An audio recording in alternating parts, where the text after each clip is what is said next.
What is up, guys? It's Urban Gamer here, and today I'll be talking about how good really is the Duke of Death. Because to come out, it's free for returning players, and we're like, fuck yeah, it's free, that's amazing.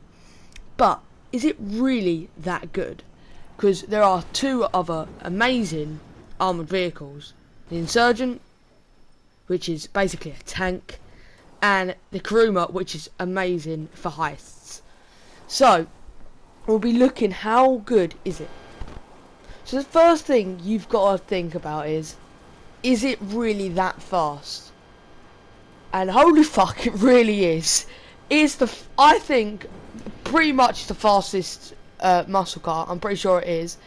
Bruff will probably do a video on it as well, so check out his video because it'll come out probably like 2 days or like a day or something. But it fucking smashed the Kuruma and the Insurgent, of course, because that thing is slow as fuck. But it is absolutely rapid. Like, I did not expect this. This thing is so fast. It's ridiculous. The Kuruma, nimble, pretty decently speeded. So we already knew about that. And the Insurgent is just basically that kid in school who's just really fat and very slow. And it doesn't turn very well. That's another thing with the Duke of Death, is that if you love drift cars, this car is the most perfect car in GTA, because this car will drift if you turn quite swiftly. It will drift like mad. It's ridiculous. Like, the handling is very much, it's like really good, but it will drift constantly, which is good because drifting's fun on GTA. It's like really fun, but it just gets sometimes like you just want to normally steer. So in that fact, I'd rather the Kuruma handling wise wins, but the Duke of Death very good. Moreover, top speed already said. The Duke of Death is 1, so 1-0. So 0 Insurgent, 1 Kuruma, 1 Duke of Death. Armoured wise, Insurgent, but that was already obvious because that's like 4 sticky bombs, 3 rockets, like 25 to 30 seconds of minigun time, which is ridiculous. Yeah, that's just mad. The Duke of Death, on the other hand, I think is 3 or 2 sticky bombs, which is pretty decent. I think 3, maybe 2, and 2 rockets, which fucking demolishes the Kuruma, which is only 1. You blow up in one sticky bomb, dead. 1 rocket, dead. The weird thing about the Duke of Death with the armor is that every single window, every single window except 1 is armoured, which makes no sense. Like, all of the sides are completely armoured except this one side, which makes no sense. One side that isn't armoured. And if someone pulls out a minigun and you're gonna try to kill him, like going on just gonna rampage, just wanna fuck them up, you know, you have that time in GTA.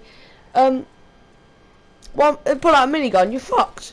They hit you 1 headshot, you're dead. But all the other ones are like indestructible, which the Kuruma wins on. Kuruma wins because it's basically bulletproof glass. Like, you shoot with a minigun and you're more likely to explode. Like, there is quite a likelihood you're exploding with the Kuruma with a minigun than it breaking the windows, which is good if you think about it in theory, but in GTA not really. Rhyming skills. So overall, if you want to purchase it, depends on the situation. If you're a returning player, like, that's blatantly obvious, it's free, so you're gonna get it like that way. I'm not a returning player, so I have to pay 665,000, which is near the Insurgent's price, and the Kuruma's is only 525, so even less.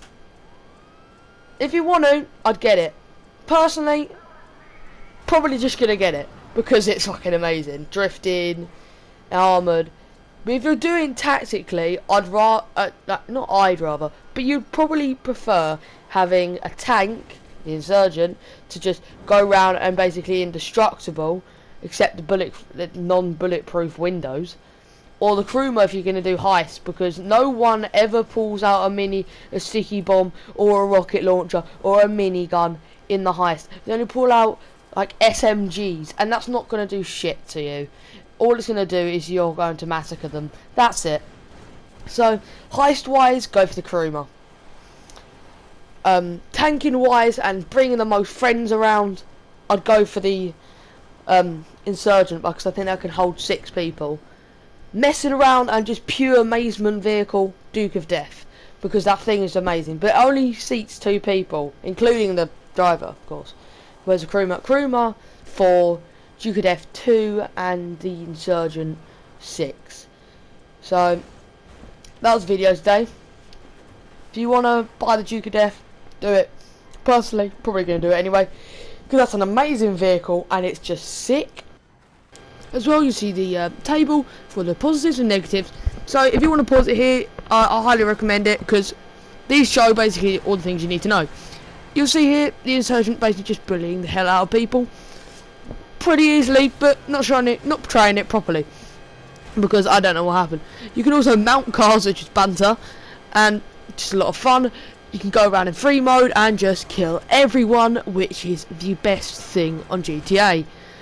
As well, you see here the crewmer, which is somehow not working properly because I'm mentally retarded, and also quite well bullies vehicles, not to the extent of the other 2, but does do that pretty well. Does spin out sometimes just due to the weight factor and it being a sports car, but handling wise, speed wise, pretty decent sports car, pretty good. Duke of Death now, sounding absolutely amazing.